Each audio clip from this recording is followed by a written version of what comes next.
Всем привет, вы на канале Польза.нет, меня зовут Саня, и здесь только быстрые обзоры и долгие стримы. И сегодня, как всегда, обзор начала снимается на, собственно, смартфон, о котором мы с вами поговорим. Купил я Huawei Nova 8i на Тмоле, прислали мне его за 3 дня, мучил я его дня 4, наверное, суммарно. У него есть мини-джек, есть зарядка на 66 Вт и море плюшек, но это с одной стороны, и выглядит он вроде бы ничего, опять же с одной стороны. Но не зря на него цену снизили практически на 40% даже на Тмоле. Сегодня расскажу вам, какие у него плюсы, минусы и стоит ли его за этот ценник уже приобретать. Смотрим. Всем привет, вы на канале Польза.нет, меня зовут Саня, и здесь только быстрые обзоры и долгие стримы. И сегодня с вами мы будем обозревать Huawei Nova 8i. Я его еще не вскрывал, сейчас вскрою. Справа и слева от меня лежат стандартно Honor-овские Huawei-овские телефоны. Huawei P50 Pro у меня на руках уже больше года. Прошлым летом я делал на него обзор, все еще на руках. И это Honor 50, на него обзор я делал недавно. Он стоил 30 тысяч рублей, опять же, на Тмоле, то есть никаких проблем с этим нет. Он лежит здесь скорее для того, чтобы вы понимали, что вот подобные телефоны, когда вы переходите по ссылке и видите на Тмоле цену 80 тысяч, сразу смотрите на купон. На купоне стандартно там 40, 35, 25, и на основной странице всегда на фотографии есть цена, за которую вы можете этот девайс приобрести. Это очень, я считаю, выгодно сейчас, то есть Honor 50 адекватный ценник, Huawei P50 Pro неадекватный ценник. И на Huawei, напоминаю, Google сервисов нет. На этом деле есть, на этом деле нет, и на этом деле, скорее всего, тоже не будет, но об этом мы узнаем позже. Каким образом с танцем, с бубном пытаться устанавливать сюда сервисы и все остальное, по мне это неразумно. Вопрос всегда цены. И вопрос, что вам необходимо. 66 Вт зарядка, хорошо. И батарея, высокая емкость батареи 4300. Кто не знает, меньше 5 это не высокая емкость батареи, но будем смотреть дальше. App Gallery Huawei, разумеется, установлена. Разумеется, здесь сразу два плюса. Плюс первый, есть защитная пленка. И плюс второй, здесь для меня лично, я не люблю по центру камеры, ну вот такая у меня история отношения. Есть мини-джек и есть Type-C-шный вход, который несимметрично опять расположен. Я не знаю, что у них за больная фантазия, вот это располагать его то ниже, то выше. Следующий момент. Зарядку не теряем, кабель не теряем, потому что вместе они дают нам правильно что? 66 Вт и быструю зарядку именно для этого смартфона. Протестирую зарядку, тоже, разумеется, расскажу. Плюс в карму сразу вы ощущаете, вот Samsung, когда ты достаешь его без защитной пленки, без чехла, без зарядки, и Huawei или Honor. Защитный чехол в наличии. При том, что я не скажу, что самый дешевый. Ну, наверное, не доллар, а 2 стоит. Но все равно нормальный силикон. Чехол великолепным образом надевается, но выглядит крайне убого, к слову, перехвалил. Если вы посмотрите, дно выглядит как дно, то есть он не идеально прилегает, я не знаю, кто его делал, но кто-то решил пошутить. Хорошо, что никаких водопадов, в отличие от его собратьев, здесь нет, то есть экран максимально плоский. Для игр самое то, лично для меня, вы можете не соглашаться. Разумеется, ключ для извлечения сим-карт здесь есть. Сейчас проверим, что у нас там с прорезиненным лотком, это раз, и два, что туда можно запихать. А запихать туда, к сожалению, как я вижу, можно немного. Только 2 физические сим-карты, и для более-менее лоу-коста, то есть я не назову это супер дорогим телефоном, но это странно. Могли бы дать возможность запихать туда, помимо симок, еще и карту памяти.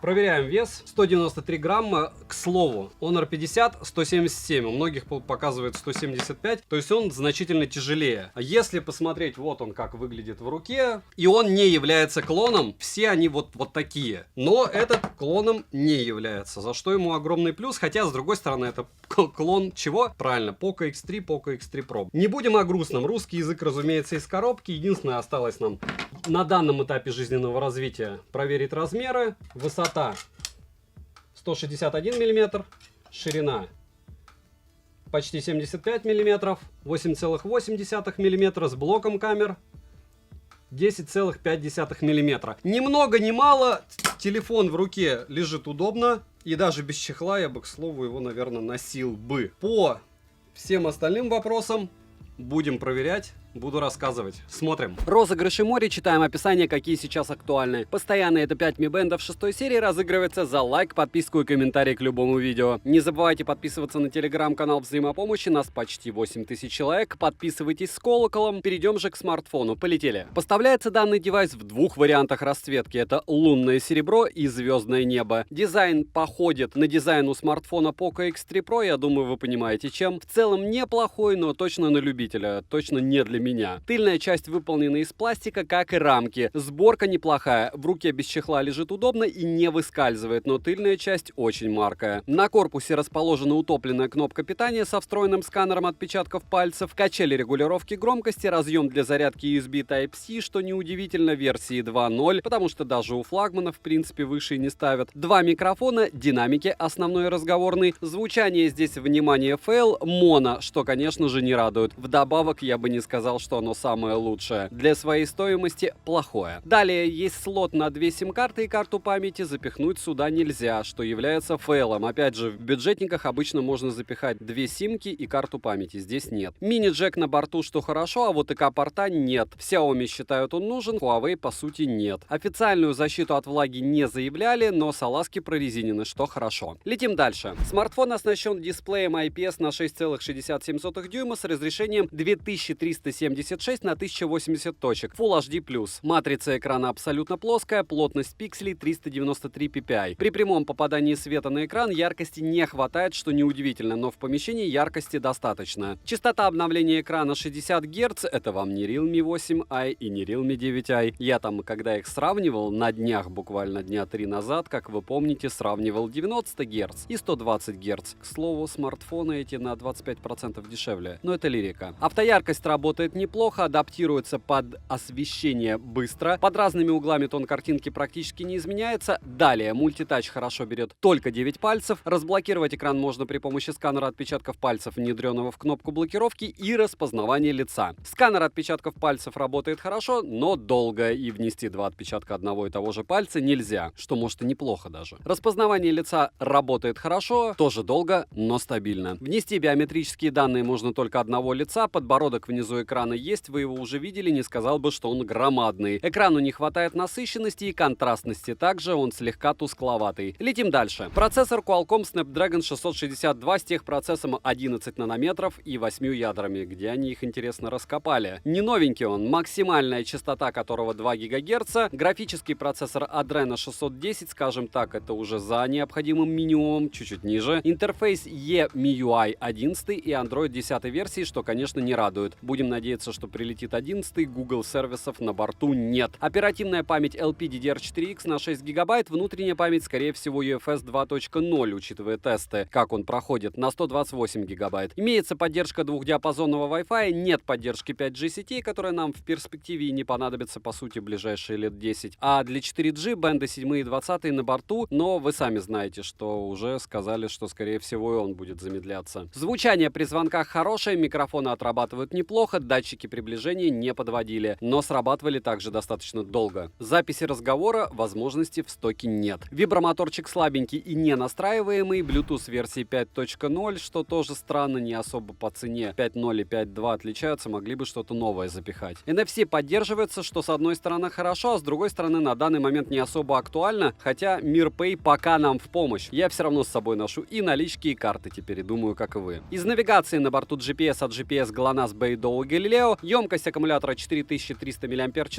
смартфон поддерживает быструю зарядку Huawei Supercharge на 66 Вт, что круто. В PC-марке выдал 7 часов 10 минут автономности, осталось еще 20%. Тест я проводил на 60 Гц, при 100% яркости, не космос результат, я бы даже сказал слабенький, но на день точно телефона вам хватит. Заряжается он с 0 до 60% за 20 минут, с 0 до 100% за 41 минуту. За час игры в Genshin Impact улетает 25% на минимальной графике при 100% яркости. Играть, конечно, некомфортно, так как присутствует конкретная просадка FPS. Яркость понизил после 20 минут непрерывной игры, не ужасно, но вообще хорошо, что он ее вытянул хоть как-то. Дальше поймете почему. Как говорится, синтетика не врет. Но в целом играть, повторяюсь, можно. В более легкие игры, к примеру, World of Tanks, играть можно без проблем, но не на высокой графике. Беспроводной зарядки, разумеется, нет. Перейдем же к тестам. Тротлинг-тест проходит стандартно. 114 гипсов минимально, максимально 172 гипса и в среднем 136 гипсов на 100 потоках при 30 минутах. пунктах. В Geekbench 5 в сингл-коре 299, в мультикоре 1169. 3D Mark показал Wildlife 373, Wildlife Extreme 101, Wildlife Stress Test 375, Wildlife Extreme Stress Test 101, Slingshot Extreme 1087, Slingshot 1676. Вантуту выдал результат в 200 тысяч попугаев, что очень даже печально. Storage тест показал 17 957 баллов, не ужасно, но и не супер. 45-минутный стресс-тест прошел стабильно, но не идеальные результаты. Теста искусственного интеллекта 29 тысяч. Где там мои 1,5 миллиона? В некоторых смартфонах они есть. Я думаю, вы об этом знаете, и миллионы тоже. Далее. Основной блок камер с тыльной части состоит из 4 модулей и одной LED вспышки. Основная камера на 64 мегапикселя, ультраширик на 8 мегапикселей, датчик глубины на 2 мегапикселя и макрообъектив на 2 мегапикселя. Запись видео доступна в максимальном разрешении 1080p 30 fps. Стабилизации на борту нет, даже если она и есть, то она цифровая и вдобавок отрабатывает она плохо. Модуль фронтальной камеры на 16 мегапикселей находится в левом верхнем углу экрана, что лично для меня очень даже удобно. Максимальное разрешение для съемки фронталки 1080p 30 fps. На борту имеются стандартные режимы для фото и видеосъемки, но их здесь по минимуму. В целом, что фронтальная, что основная камера, ничего сверхъестественного нам не показала. Я бы сказал, что все было нехорошо. Съемка по большому счету только для личного использования, притом нетребовательных пользователей. Короткие примеры вы сейчас увидите. Ну что, максимальное разрешение фронталки здесь 1080p 30 fps. Как она снимает, вы сейчас видите. Сказать, что плохо, я не скажу. Почему? Потому что если остановиться,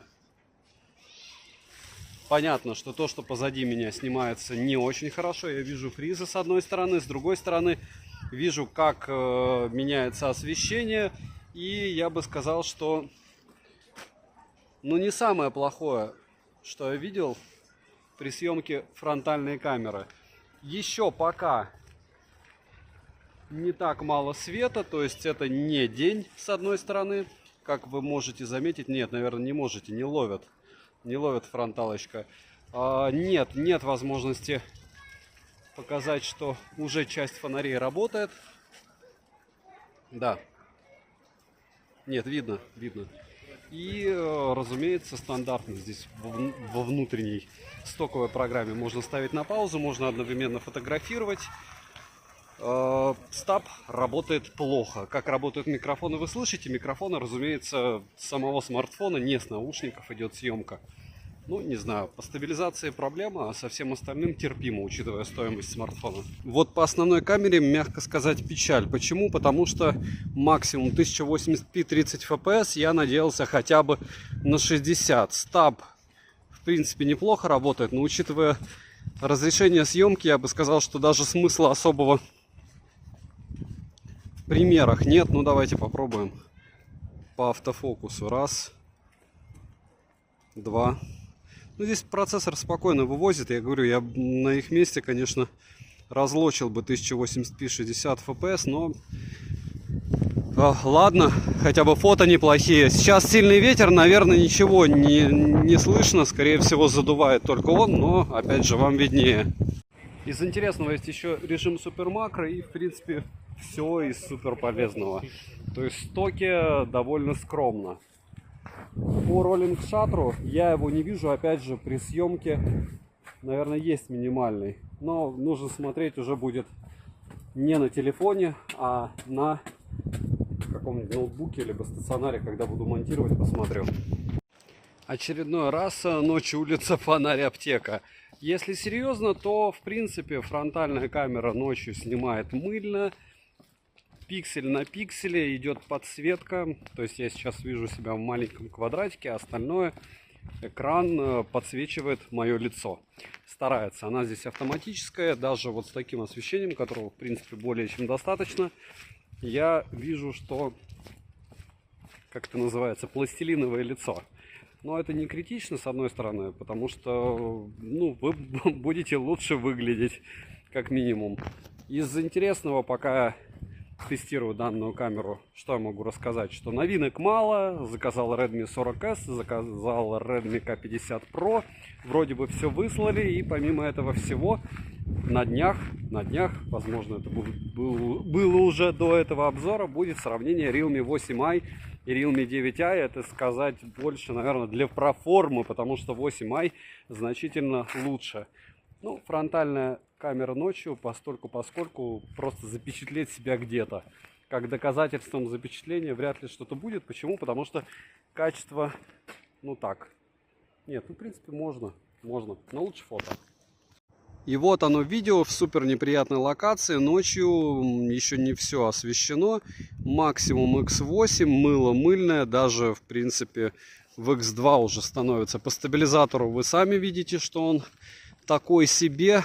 Стабилизация, я бы не сказал, что сильно хромает. Она ужасно, наверное, вот правильно так сказать. И пробуем автофокус.